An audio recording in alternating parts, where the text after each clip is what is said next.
The ultimate guide to ECBA certification, everything you need to know. What is ECBA certification? The ECBA certification is an entry-level certification offered by the International Institute of Business Analysis, IIBA, for individuals who are new to the field of business analysis.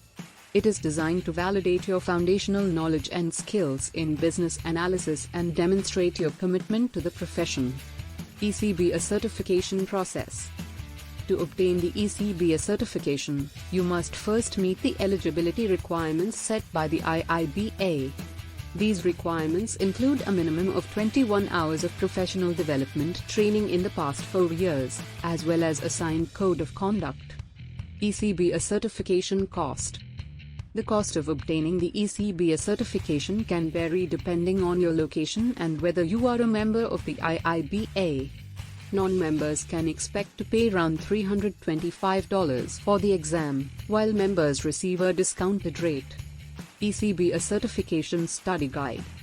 Studying for the ECBA exam can be challenging, but a comprehensive study guide can help to streamline your preparation. Look for study guides that cover the key concepts and techniques outlined in the BA book guide, as well as practice exams to test your knowledge. Conclusion. In conclusion, obtaining the ECBA certification is a valuable investment in your career as a business analyst. By following the steps outlined in this guide, you can successfully navigate the IIBA certification process and take your career to the next level.